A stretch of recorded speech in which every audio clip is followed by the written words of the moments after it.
Hello, my name is Dr. Joanna Kujawa, and today I had a great pleasure to have a conversation with Daniel Odier, who was very influential in writing my own book, The Other Goddess, Mary Magdalene and the Goddesses of Eros and Secret Knowledge. Incidentally, Daniel Odier will have a new book out about the same time with the title called The Royal Path of the Shakti with inner traditions. So I would like to invite you to this conversation with Daniel Odier, where we discuss the unique role of the goddess and the feminine in the Tantric tradition and Daniel's take on this. Thank you so much. Hello, welcome to the Other Goddess podcast with spiritual detective Dr. Joanna Kujawa and its motto, if you want to be spiritual, ask difficult questions. And today I am so totally delighted to have a wonderful guest who is a great tantric master, very prolific author, and especially I am a great fan of his two books especially, but he's a very prolific author. Because I believe that he's one of the very few tantric teachers who truly honored the goddess principle. So welcome, Daniel Odier. It's a pleasure to have you. Thank you very much. I like the title Spiritual Detective. It's rather funny. I know. So it's a spiritual detective, and it's real, but it's not so serious. You know, some people take it too I got it. too seriously. So I hope it's a beautiful morning, October morning in Paris. Yes, wonderful. Oh, fantastic. And do you still have a center in Paris, or? No, since many years it's closed. I go to different places, but I don't have a center by my own. That's right, because this is when I was doing research on you, preparing for this interview. I was checking, and they said that, you chose to close your center. Yes. So I will start with, first of all, maybe I will share how I acquainted myself with this book, Tantric Quest by Inner Traditions, published by Inner Traditions, obviously by you, Daniel Odier. So, as I mentioned in my own book, I was meeting for a study of the Kula ritual, which was being translated by John Dupuche. I'm not sure if you're aware of him. He's an Australian scholar of French, actually, background, John Dupuche, who translated Abhinava Gupta's Kula Ritual, Chapter 29. And I was the only woman there, and there was one Tibetan monk, there was a Swami from Adelaide, and there was a yoga teacher and me. And this yoga teacher, as we were studying Kula ritual, recent translation from Sanskrit, it was a while ago, it was in 2003, I think, the yoga teacher brought this book, and he says, do you know this book by Daniel Odier? And I said, no, but I immediately bought it. So, and I loved it because, you have a different approach towards Tantra and towards the goddess. Would you like to say something about that, about this book, or? Yes, the Kashmirian Tantric tradition is coming from the Indus Valley, like 5,000-6,000 years ago. And it's a matriarchal culture. And the fantastic thing is that it stayed like this until today, because most of the matriarchal culture just disappeared over the time.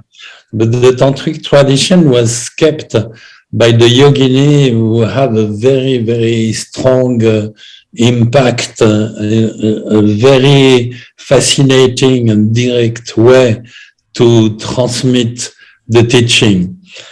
And this is why I look for it myself, going to the Kashmir.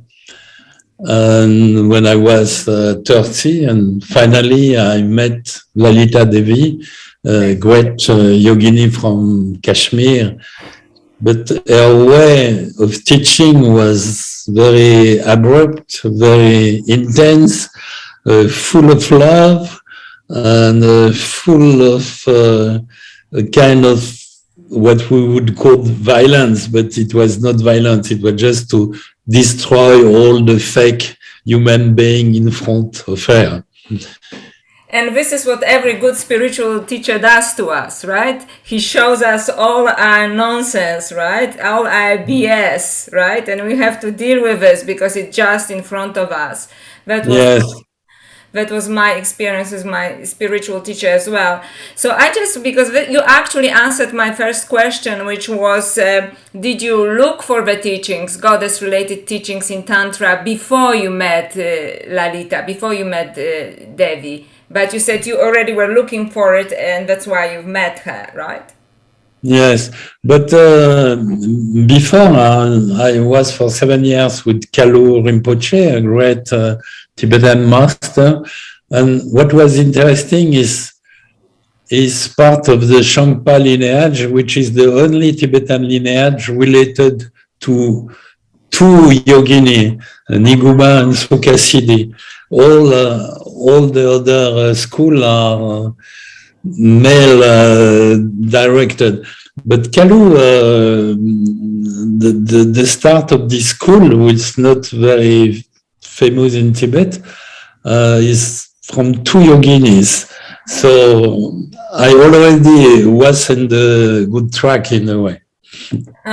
So you were already in a good track, on the right track. So this is very interesting because I will tell you with my experience, although I studied, with different teachers of Kashmir Shaivism, I actually didn't think that they related much to women or the goddess principle.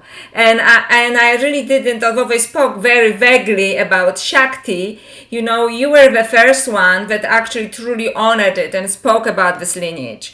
Because I will tell you a little story. Two little stories, how it actually upset me. Because I was with one prominent teacher of Kashmir Shaivism, and for our listeners, this is a form of esoteric Hinduism. And I asked him, he was teaching, he lives now in Varanasi, but he's a British scholar. So I don't want to give his name, but he's a wonderful man, and I have learned a lot from him. And I asked him, because people ask him different questions, and I asked him, what about, were any women disciples, around Abhinavagupta? He was talking about Abhinavagupta, which is, just again for our listeners, 10th century great philosopher and tantric from Kashmir in India. And he said very naturally, without intending any malice, he says, oh no, maybe they were in some kind of devotional way, maybe they were cooking for him, or he immediately went into this kind of very patriarchal way of talking about it. And I just internally knew that he was wrong. And I seldom have Kali moments, but at that moment, although I adored him as a scholar, I wish I could bite his head off like Goddess Kali.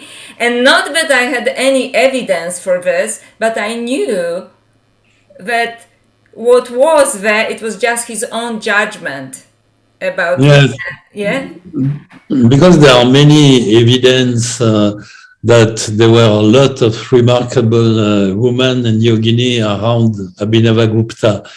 There are a lot of evidence too in his writing that it doesn't make any difference between a woman and a man. For him, they are just human beings, Mm-hmm. And we say that yoga is balancing the male and the female energy in everyone. So for us, the principal idea is that if you are deeply inside the yoga, it's not important if you are a woman or if you are a man, but the yoga will just balance the two energy and make you complete, full. So there are many testimony, especially from the adversary of Abhinavagupta, the Brahmin, who were writing that he was surrounded by a lot of remarkable women. So they were not there for cooking. They were poets, they were musicians, they were dancers, they were mathematicians. Abhinavagupta was surrounded with genius because the tantric path was so open to the women that all the women from Asia, from China, from everywhere, they would just come to Kashmir because it was the only place where they could be recognized as a master and teach. And Lalita, for example, was a clear example that she was a woman and she was a great yogini, and she was appointed by her master to be a master. So a part of the lineage, yeah. Yes, but most academic people they are reassured to think that women are just there for cleaning their clothes, But that's right. So that's why, although I really adored this particular scholar, because he's a very learned man and so on, and like every great, and he's part of a lineage as well, as you are, of Abhinavagupta as well. And I feel very connected to this lineage as well. And I was disappointed. As I said, I didn't also kind of internally, I knew that it cannot be true, because I'm not here to fight, for women's rights. I just want to say that exactly as you said, it is just two different principles, feminine and masculine, and they have to engage with each other and they have to play each other, but as equals, right? Otherwise, I think there's something wrong. And what is absurd? I just finished my new book about the Kola tradition and Mathyendranath et Konkanamba. So this is an interesting example because they came in Kashmir in the 8th century, 4 generations before Abhinavagupta, and they were a couple of Mahasiddha teaching together, a woman and a man. And if you read the Kolajnana Nirnaya Tantra, which I have in my book and I comment with all the practice, it's all about the Shakti power, the whole Tantra. There is nothing in this Tantra that the Shakti power and how it works and with all the practice. And of course, the practice were not explained in the Tantra because it was a book supposed to be read by a practitioner. So they were supposed to know the practice. So, for example, Mathyendranath would just say, do the practice of the red goddess, and that's all. And if you don't know the practice of the red goddess, you are totally lost. So what I did since 3 years is to replace all the practice I received from Lalita in the Tantra of Mathyendranath. So it will be the first time that the Kaula practice are very clearly explained. And it's all about female and yogini. Fantastic. So I'm really looking forward actually to this book because, for example, when I studied Kula Ritual with John Dupush, this is this book, he translated chapter 29 of Abhinavagupta. I'm sorry, yes. Like this, yes. So which is the most, as it says in the introduction, the most scandalous because it talks about the sexual practices.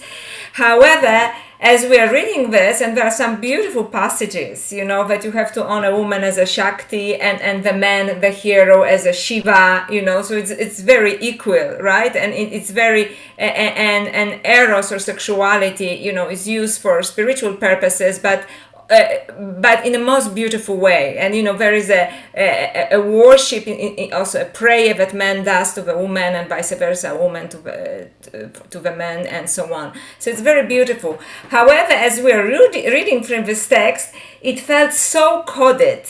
There were some poetic moments, but apart from this, I thought I would not know how to do this ritual because exactly as you say, right? It is just I just do this ritual or I say the mantra to somebody, but it doesn't actually give you the mantra or it doesn't give you instructions just as you said. So I'm glad that you're going to have a book that actually explains what they mean by that. Yes.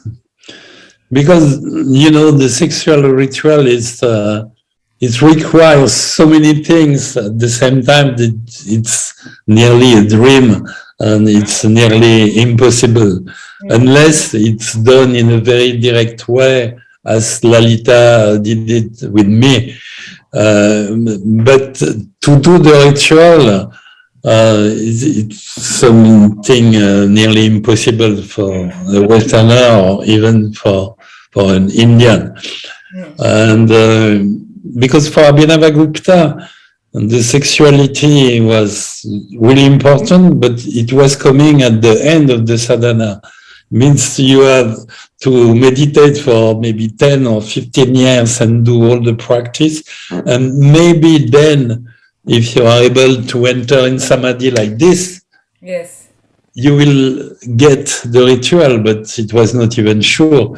So it was just for very few disciples who were very, very strong in the yoga practice.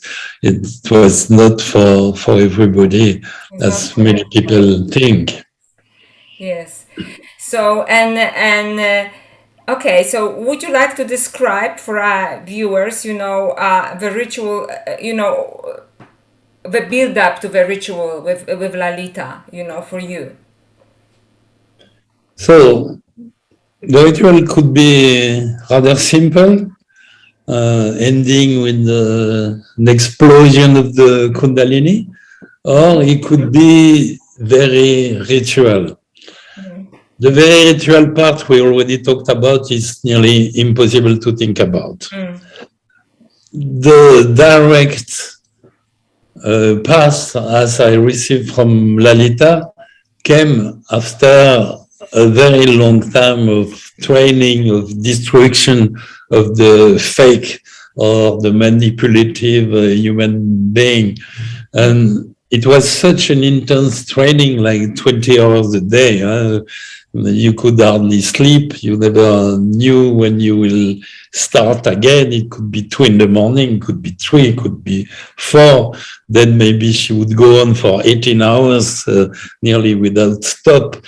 So the intensity was such that I think very few people can hold it. Even for me, it was like every 3 nights I was dreaming that I was going away or that I was killing her because she was like too much, Yes, yes. And so then the basic thing is that you are able to enter into samadhi in 1 second, like bam. And then when you can do this, when both can do this, because this is the problem, it's not only the master, but the student has to be on the level of equality. I mean, in the essence, we have the same essence. Then it can take place. But so many things, the total presence, the breathing, the slowliness, the intensity, the absence of distraction for hours, to be totally present, to that your body feels totally the body of the other person. Then the mantras, then the planets, you are connected with all the planets. Then the nyasa, the touching. With the nyasa, your master is putting all the secret places of India, the 50 sacred places, inside your body. So you have to know the 50 points. You have to know each mantra that put the sacred place in the right point.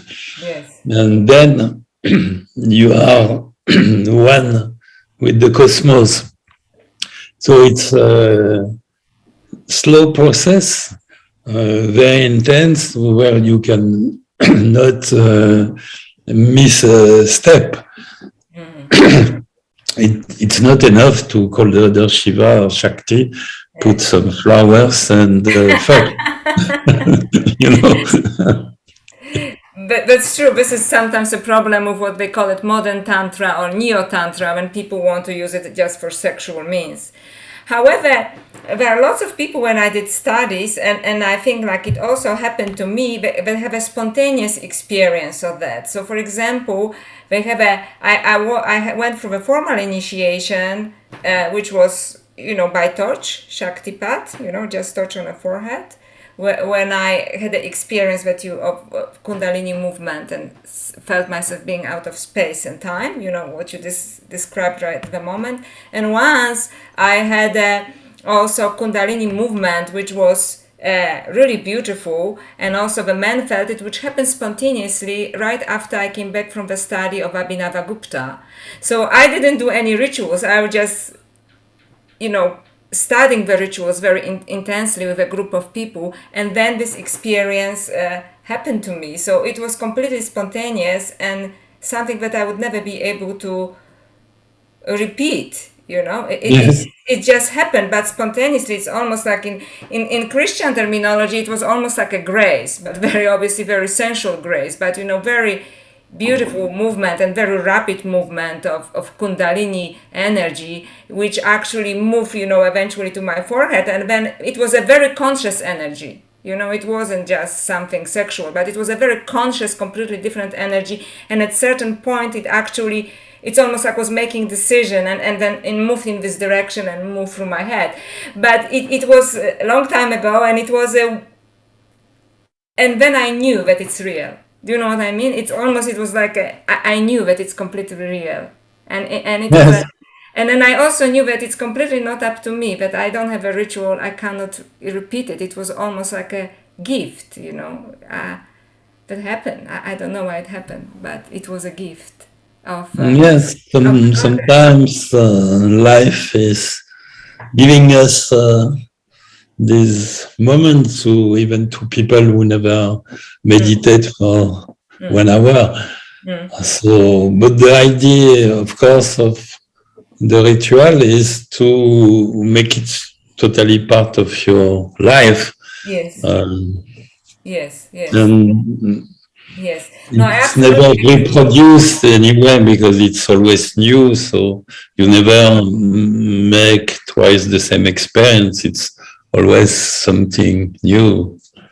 That's right. And that leads me to another, before I will move in this direction, I also want to ask you something, because I think that one thing that scholars very often, academics, I shouldn't say scholars, make one mistake is they always say, Tantra started around 10th century, and there was Abhinavagupta, then was Shemaraja, and there's this line of scholars, and they completely, and when you go much earlier, when you go back to the matriarchal tradition, right? Because do you think it was the oral tradition? That's why? And that's why the academics are just looking at the written tradition, because they say Tantra didn't start until basically Abhinavagupta.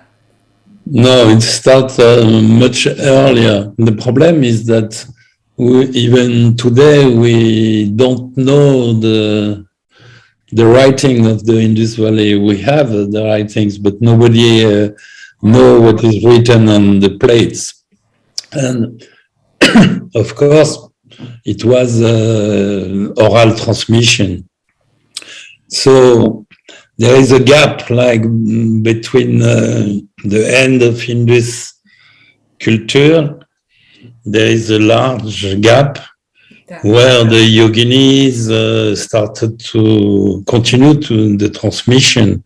And as they were not living in the city, but in the mountains, whatever happened to the civilization of the Indus, which was destroyed or disappear, we don't know exactly how.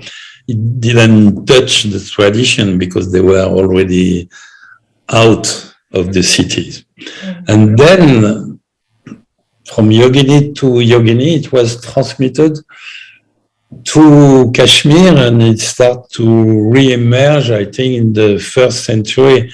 So like 9th century before Abhinavagupta, And this tradition, they are so strong that they never die, you know. They were there millenniums ago. They were there at the time of Abhinavagupta. They are still there today. It's so powerful. It cannot disappear unless everything disappears. So why do you think this tradition is disregarded? Because it's very difficult to, apart from your work, you know, to find some legitimate, you know, reference to this, you know, everybody, why is it kind of disregarded? This is what I mean, the matriarchal tradition of the yoginis. Because, you know, many academics are males, and they need to evolve in something that is sure. They don't like mysteries too much. So when they have suddenly a gap of hundreds of years where they have no documents, nothing, they conclude that there was nothing. But of course, if it arrives in Kashmir, it arrives from somewhere. It didn't merge like a miraculous thing. Like Vasugupta finding the writings on the rock. Shiva Sutras, yes, under the rock, yes. These are stories for children. And, you know, in India, you have the 64 Yogini temple, you have 3 or 4 of them. And they are Yogini temple, no, it's clear. Everybody know that. So if you had 64 Yogini meeting once a year in this temple, it means the movement was very strong. That's right. That's right. It was at the time of Abhinavagupta or later, the movement was still very strong. So where do they get the idea that? But I know a few of them, and they all have the same idea. The yogini didn't exist. Yeah, this is what I mean. Like, but so I had to read you to, you know, to, okay, that my intuition was correct, you know, that it cannot be just so one-sided, because I don't even think that consciousness works this way, you know, that it's just male.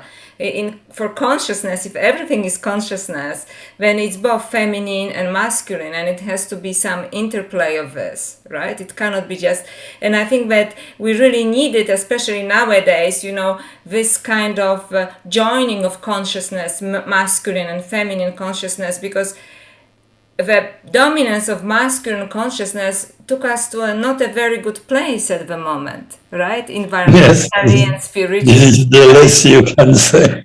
Yeah, this is exactly to be just polite, you know, we are not in a good place, right? As spiritual beings, and it actually takes us more and more to technology, transhumanism, you know, they try to get immortality through computers and so on, right? Instead of, when I think now more than ever we need this kind of goddess spirituality, that she has to enter the way that Lalita entered your life, right? To show us that there are other ways, and hopefully my great hope is that in the future both the masculine and the feminine energies will join in the full dance, and then there's a hope for us. Right? It's the full idea. Shiva Shakti are very often represented as androgyne. So there is a total fusion. And when you read the Tantra, I mean, the feminine power is so clear. You find so many things in the Tantra about the feminine power. I don't know why they don't see them. For example, in one Tantra, it says, on the mystical point of view, what a man accomplished in 1 year, a woman can do it in 1 day.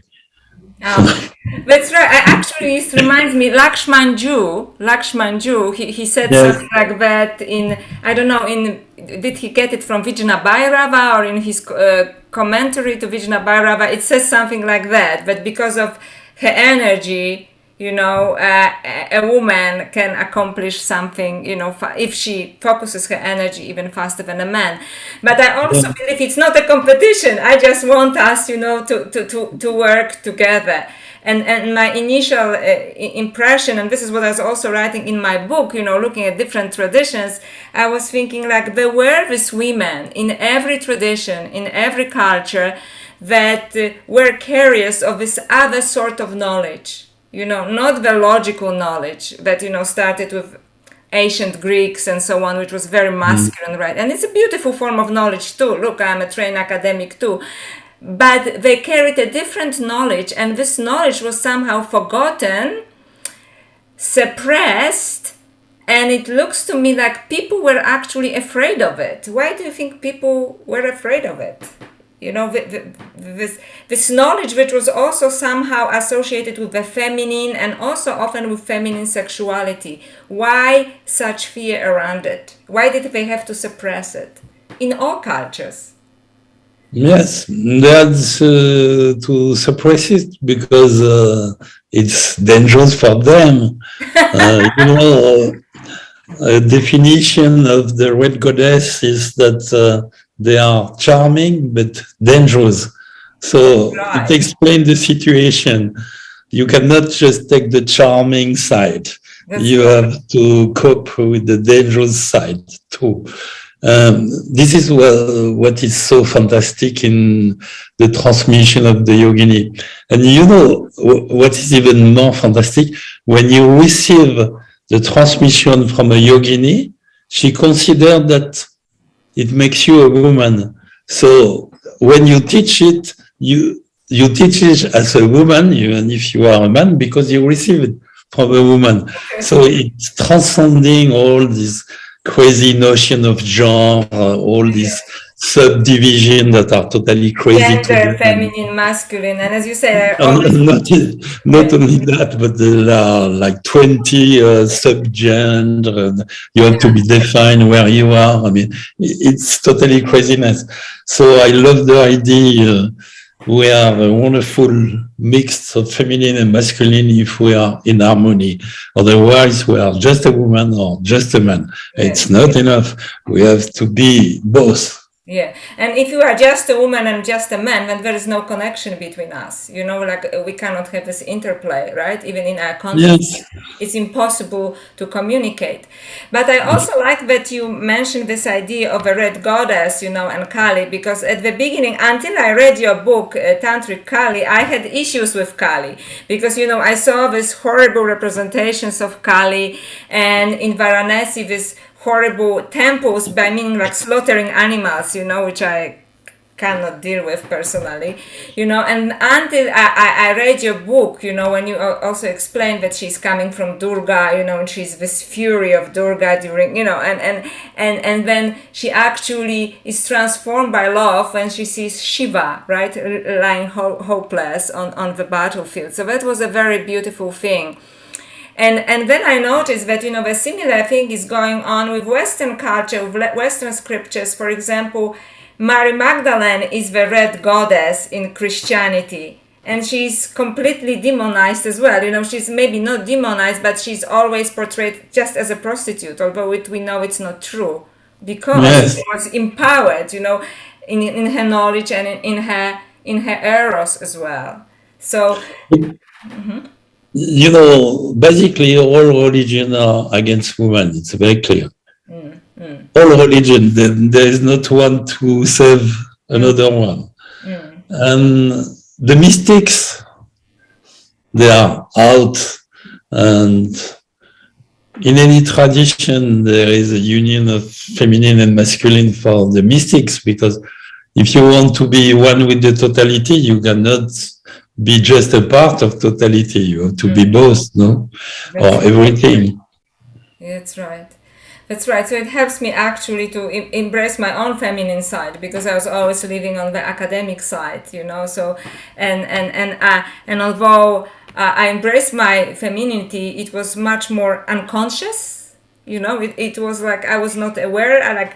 Of course I was aware that I was a woman, but I was not aware of what I was doing as a woman, for example, right? So because I focused so much on logic, on mind, and so on, and something beautiful was lost, which I am recapturing now.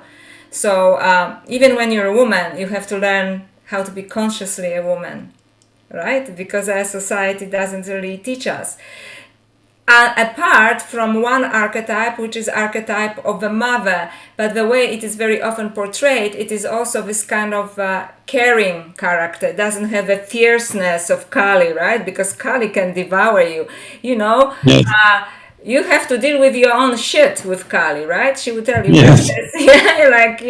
stop kidding yourself, right? Yes. And she's the mother too, because Yeah. she's absolute love and absolute Yes. violence in one person. Yes. This is one thing that I love so much in the tantric tradition. You don't have to have one nice goddess and a fierce one. They are all in one. But they're all in one. And So when you read the poems of Ram Prasad, for example, about Kali, it's really interesting. You have like 250 poems.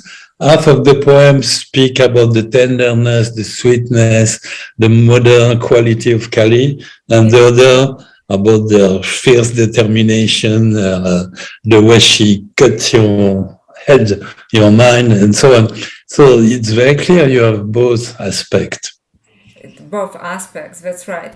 But I was watching because obviously I didn't have an opportunity to attend any of your talks in person, but I was watching your videos, which I hardly recommend, for people who are going to watch this recording, and could you tell us something about use of tantra in our daily life? You were in one of these videos, you were talking about how you possess space around yourself, for example, you were saying, right? But it's almost like making love to the space around you, but we are so uncomfortable in our own bodies, in our own space, and so on. This was the definition of yoga by Lalita. She said yoga is making love with the cosmos. And in order to make love with the cosmos, you have to be present. And when you are present, you are in a meditative state. Because in the West, meditation is everywhere now, even in corporation. And people think meditation is an activity, but not at all. It's not an activity, it's a state. Either you are in the state or you are not. But when you are fully present, you are in meditative state. Then you don't need to sit in meditation because there is meditation all day around. And this is a mystery that many Westerners don't get. They just sit, and they end up like a bag of rice, as they say in the Zen. So this is this kind of certain being rigid, right? Being rigid. I'm missing a word.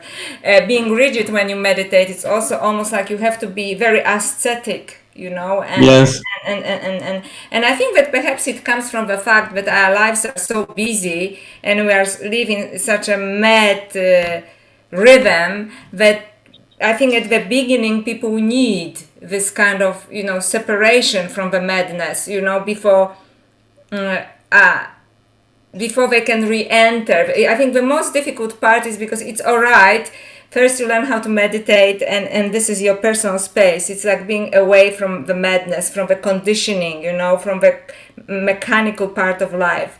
And for me the most difficult, so that's easy, but the most difficult part is, when you re-enter the world, to carry this meditation in the world. Because I will be very honest with you, I've been, meditating and, and a disciple for 25 years, and I struggle to practice it in the world. Meaning I am being pulled, by all the demands, and I get stressed, and then I have to find my own space again. But I would love to do something that you do when you said in one of your videos also, having this kind of almost meditative but also sensual relationship with your surroundings, you know, not the ascetic, not the kind of constipated meditation, right, but this kind of openness, you know, which is meditative. It's like, as Lalita said, you know, making love to the universe.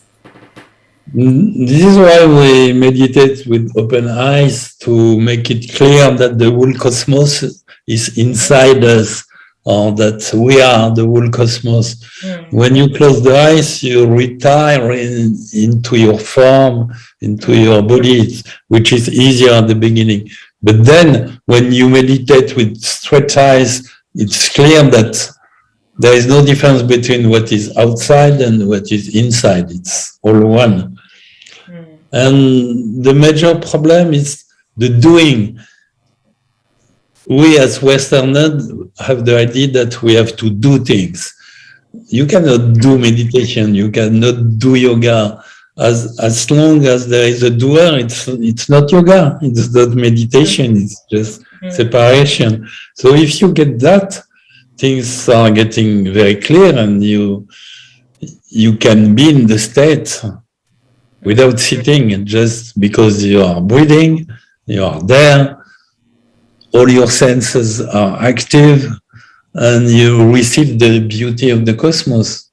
So it's a very different teaching of meditation, when actually you have to shut down all your senses so you can go within, right? When you say you have to open up your senses to the beauty of the universe, right?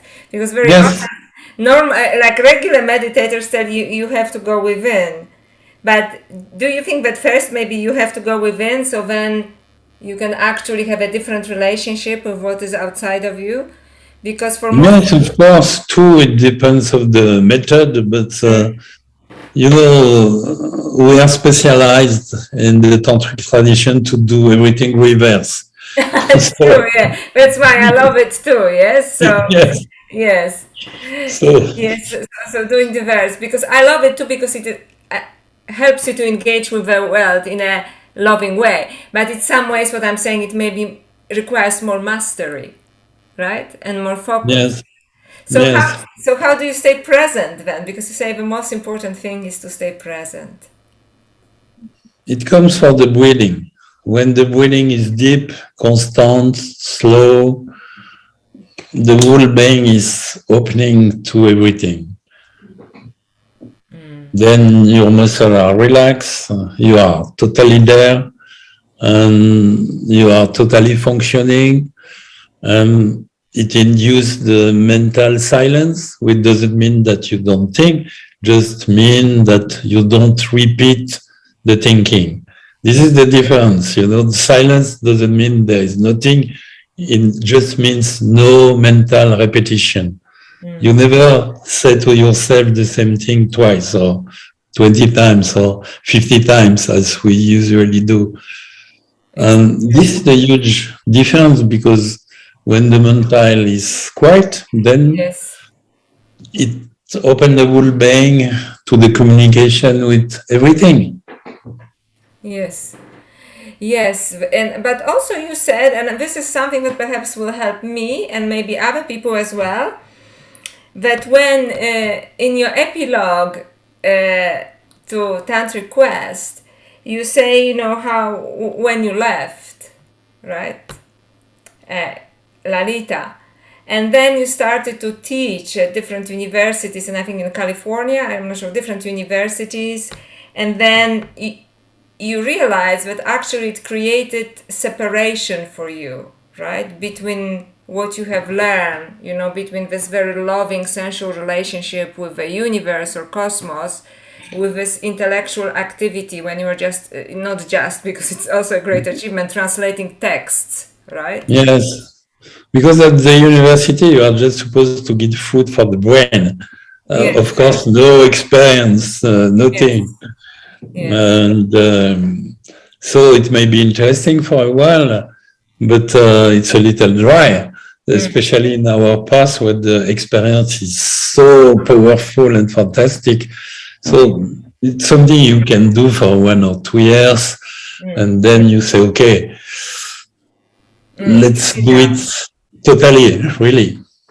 So this is when you open your center, right? Now you went to California first to teach, and then you open your Yes, center because you decided to do it totally. So when you said you yes, really started to teach. exactly. So how do you really start to teach? You mean based on experience, more of an experiential aspect of this? Yes, because for Lalita, it was very clear that there is no teaching before you have an illumination experience. And it would be nice that people would know that, because everybody teach to the people. They do a weekend of Zen, and then they install themselves as a Zen teacher. Oh, this is the same for all the tradition. Yes. So it's clear in the spiritual path, like the Chan, Zen, and all the paths, that there is no way to teach before you have an experience of illumination, because otherwise you are just talking about something you don't know, which makes absolutely no sense. Could be stimulating intellectually, but it's not conveying the experience. And teaching is to convey the experience, not the words. And if the experience is not under the words, there is no teaching, it's just information. That's right.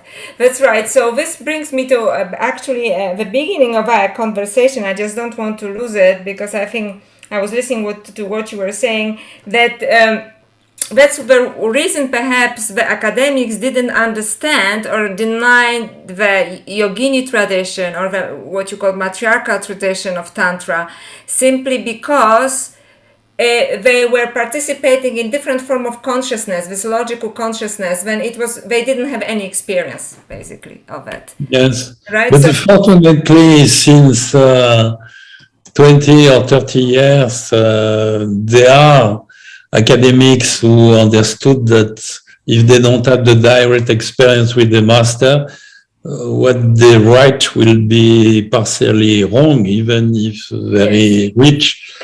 And people like Lillian Silburn, they were great academics, but great practitioners too, and having a mystical experience. And I think otherwise you just repeat what your professor are saying and start to develop a little original field for you to make a reputation. Yes, exactly. Publish a paper. And also, so this is what also struck me, that very often, apart from the few that you mentioned, and NYU, right, and University of New York and so on, but and when I was going to, speaking to different academics about spirituality, they very often critique it, or not critique it, criticize it. And I realized that they actually don't know what they are talking about, because they never had the experience. I tell you a funny story. Yeah. When I was about 20, I wanted to follow a course with the very famous Indianist at the Sorbonne, and I wanted to study the Bhagavad Gita. And at this time, it was nearly impossible to talk to a professor. They were like gods, arriving in the aula. They were very far, and they would disappear suddenly by a small door after teaching the course. But one day I took my courage and I went to the small door. I blocked the professor, famous professor, and I asked him what he talked about the commentary of Aurobindo of the Bhagavad Gita. Yes. And he looked at me with a great disdain, and we said, we cannot give any trust to this indigenous. So for him, Aurobindo was just a poor Indian guy, an indigene. And I stopped my studying saying, okay. Yes, Aurobindo, I know. So they completely actually dismiss what the real teacher said. Yes. Yes. So you told me it was 30 minutes. It's 48 8 now. So That's right. And this is when you know that you have to change your direction, I guess, right? And yes, and look for wisdom somewhere else, right? When you use, and yes. it's a more experiential wisdom. And so my question right now is how what advice you would give to people nowadays, not only women but also men. For example, what I am doing, lots of men are supporting what I'm doing because they understand, like we are saying, that we are going as humanity in a wrong direction, and just working with one part of our brain, with one part of our consciousness. So how we can fully accept this aspect that is considered feminine, right? Like this aspect of Kali that is not only love and compassion, but also this fierce aspect. How can we actually practice it? How can we push this world forward in a better direction? What kind of practice we can have, as human beings. So how can we help to evolve human consciousness? I know it's a huge question, but what can we do? Because, we are going more and more in the direction of this, what I call masculine intelligence, and moving away from this other wisdom, which is even mystery to me too, Yeah, I'm a woman and it's still mystery to me because I'm conditioned to think in a masculine way, right? By profession and by my culture. So how can we move in this other direction? I think by doing very simple things like looking at nature. Yes. If you look at nature, you see the feminine. It's not difficult. Yes. If you look at a city, you look at New York, you see the Trump Tower and all these tower, all these concrete Skyscrapers. lingam. Yeah, lingam. It's like phallic symbols everywhere, right? Yeah. Yes. Yeah. So communication with nature is something that most people have. You don't have to do yoga for this. You go to the forest, you sit in the forest, you communicate with nature. I think this is the most simple thing to do.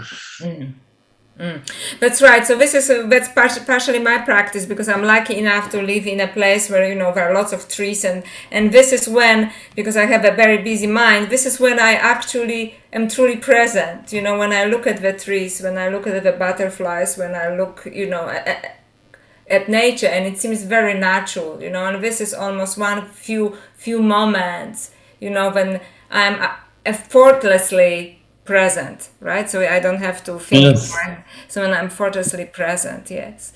So Then you dance. dance. Yes, you dance in nature, Dance. and Also then very spontaneous. I'm very I don't know how to dance well. I'm just spontaneous dancer, right? But I'm not good about remembering steps and so on. But spontaneous dancer, because so you think that it's in a small kind of daily things we can shift our consciousness, right? yes, of course. Even in a more kind of collective way, because individually yes, but collective, because I think we have to change our consciousness also collectively. So But if you change individually, it change collectively. yes, Most people, they want to change the collectivity rather than themselves. So that's right. That's another very good point. Yes. we have to start with ourselves. Then it's radiating around us naturally and touching the collectivity. Yes. It's Yes. rather simple. I absolutely agree with you, Daniel, because I also am doing interview with one activist, and my point in that interview was that before we can change anything, we have to change ourselves. We have to bring a change from the level of our consciousness, right? Because if we are in the state of fear and anger, all our actions will create more of that, right? We have to actually work on our consciousness first. Right? I have to work on myself. I cannot save anybody unless I save myself first. Right?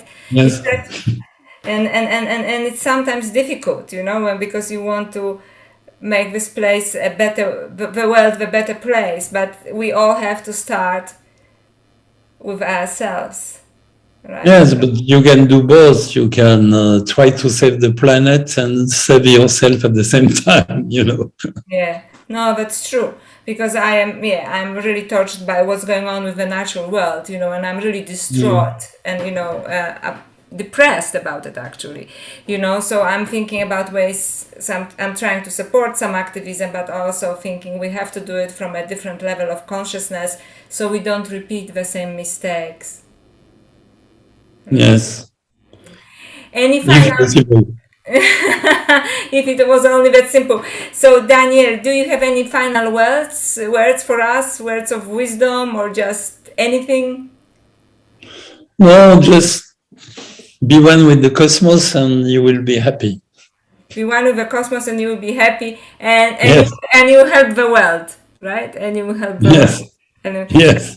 thank you so much, Daniel. I really cannot say on a personal level how your work really helped me, So I obviously never met you just now, but I've met you through your work, and it made a tremendous impact for me. And I'm a sincere seeker, and your work is especially spoke to me. Not only because I'm a woman, but because even if I were a man, I knew that there was something missing, and you actually talk about it with great love, and you had an experience of it. And especially in the last part of your book, Tantric Quest, when you talk about, how you miss Lalita, I had the same feeling, when you separated from the teacher, and then how you have to, continue basically on your Yes. own, right? So I also believe how genuine this experience was for you, and I really really appreciate, and I my gratitude has no ends that you agreed to this interview. Thank you so much. Thank you to you. And if you are patient, like maybe a year, you will have the new book about the Kola tradition and Matsyamanat. And only the title would make you happy. It's called Kola, the Royal Path of the Shakti. Oh, that title makes me very happy, and I definitely will look forward to it. Thank It you will so be much. published by Inner Tradition. By Inner Traditions, right? Yeah, Yes, because but they are translating it now, so it will take a year, I think. so it's already written in French. It's being translated Yes. in Traditions. So it was very nice to talk to you. Thank you very much for Thank you, the Daniel. time, and maybe see you one day if I come to your country. If you come to Australia, absolutely. Thank you so much. Thank you. Bye. Bye bye.